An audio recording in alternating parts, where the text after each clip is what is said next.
Picture this, you buy your dream house at an incredible price. There's just one catch. 6 people were brutally murdered there just a year ago. You think you can handle it. You move in anyway.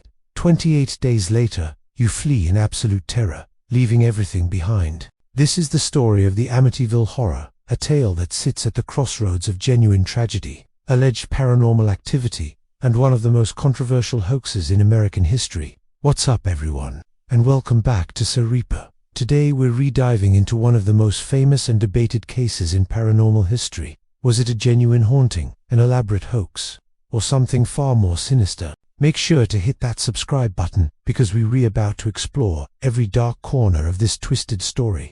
November 13th, 1974, Amityville, New York. At 3:15 in the morning, 23-year-old Ronald DeFeo Jr. moved through his family home with a rifle and shot 6 people as they slept. His parents, Ronald Sr. and Lutzes, his brothers Mark and John, his sisters Allison and Dawn, all found face down in their beds, all shot in the back. What disturbed investigators most was how no one woke up. No one heard the gunshots. No neighbors reported anything. Each victim was in almost the exact same position, as if they never stirred from sleep. It was like the entire family had been under some kind of spell.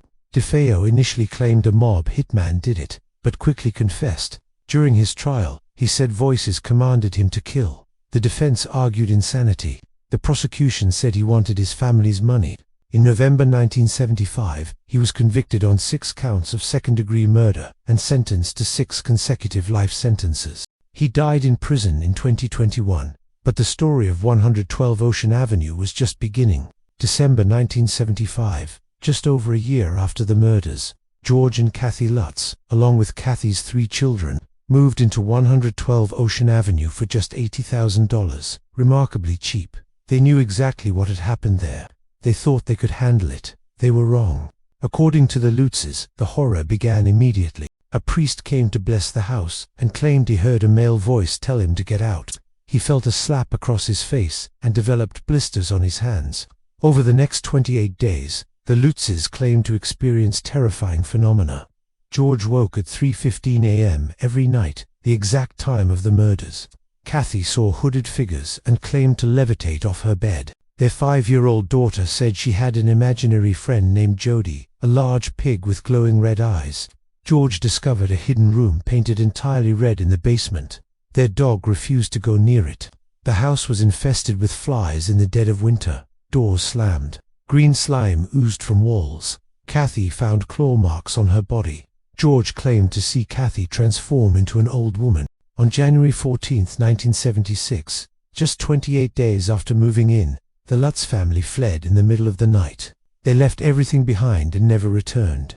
The Lutzes contacted paranormal investigators Ed and Lorraine Warren, who declared the house demonically possessed. Author Jay Anson then published their story as The Amityville Horror, a true story in 1977. It sold 10 million copies. The 1979 movie became a massive hit. The Amityville Horror became a cultural phenomenon. But there was one problem. A lot of people didn't believe them. The next family who moved in reported no paranormal activity whatsoever. They lived peacefully for years. The priest later said details were exaggerated. Local police found no evidence. No neighbors reported anything unusual. Then came the bombshell. William Weber, DeFeo's defense attorney, claimed he, George, and Kathy had met over wine and created the entire story together to make money. The Lutzes denied this, but the damage was done. Journalists found massive holes in their story, where the records contradicted their claims about snow and hoofprints. Their accounts kept changing. Many dramatic incidents were added in later retellings. Daniel Lutz, one of the children, has given conflicting accounts over the years, even suggesting his stepfather George was abusive and may have fabricated the claims. Yet George and Kathy maintained until their deaths in 2006 and 2004 that everything was true. They passed lie detector tests and endured decades of mockery but never recanted. So what really happened? Here's what we know for certain. 6 people really were murdered at that house in 1974. That's not up for debate. The Lutz family really did leave after only 28 days, abandoning their possessions. They really did profit substantially from the story. And every family since has reported absolutely nothing paranormal. The truth is probably complicated. Maybe the Lutzes experienced genuine psychological distress living in a murder house and embellished it into something marketable. Maybe George Lutz had serious issues and terrorized his family, later covering it up with ghost stories. What's almost certain is that the story as told in the books and movies isn't accurate. Too many details don't check out. But here's the thing. The truth doesn't really matter to most people anymore. The story has taken on a life of its own.